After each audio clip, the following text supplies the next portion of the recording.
Hello नमस्कार दोस्तों, क्या आप जानते हैं कि हम भगवान श्री कृष्ण के मंदिर में कभी उनकी पीठ के दर्शन क्यों नहीं करते?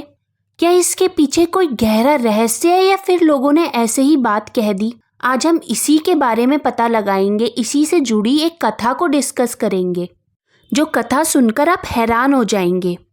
तो आप इसे अंत तक ज़रूर सुनिए। तो चलिए इस रहस्य का पता लगाते हैं। ये उस समय की बात है जब भगवान श्री कृष्ण जरासंध से युद्ध कर रहे थे। तब जरासंध का एक साथी असुर कालयवन भी भगवान से युद्ध करने आ पहुंचा। कालयवन अत्यंत बलशाली था और उसने श्री कृष्ण भगवान को ललकारा, लेकिन तभी कुछ ऐसा हुआ जिसने इतिहास रच के रख दिया।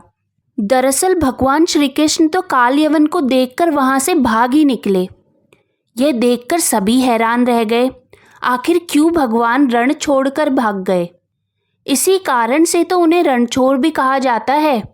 अब ये तो हम सब जानते हैं कि भगवान श्री कृष्ण कोई भी काम ऐसे ही नहीं करते, तो इसके पीछे एक गहरा रहस्य है।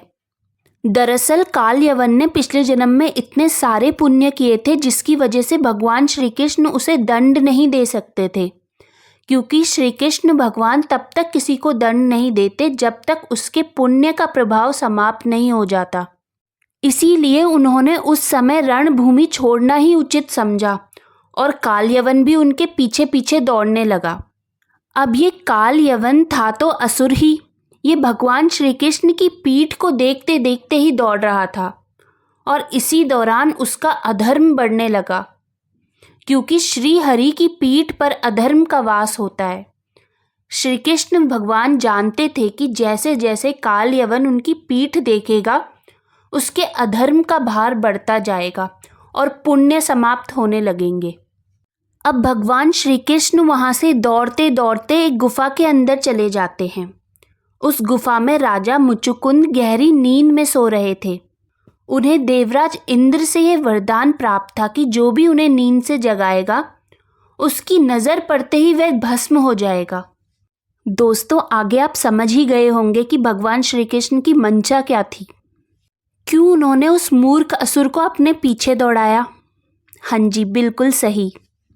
अब असुर भी गुफा के अंदर घुसता है और राजा मुचुकुंद को श्री कृष्ण समझकर जगा देता है।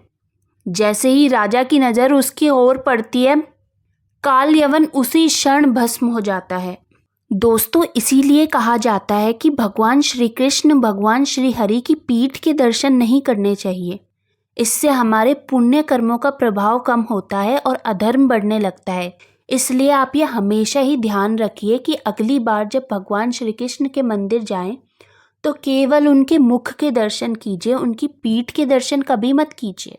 भगवान आपकी मनोकामनाओं को भी पूरा करेंगे और आपके पुण्य कर्मों का फल भी देंगे। अच्छा दोस्तों, अगर आपको ये कहानी इन्फॉर्मेटिव ज्ञानवर्धक लगी तो इस वीडियो को लाइक कर दीजिए और अपने दोस्तों के साथ, परिवार के साथ, सबके साथ खूब सारे शेयर कीजिए और हमारे इस चैनल को सब्सक्राइब करना बिल्कुल मत भूलना और कमेंट में लिखिए जय श्री कृष्ण।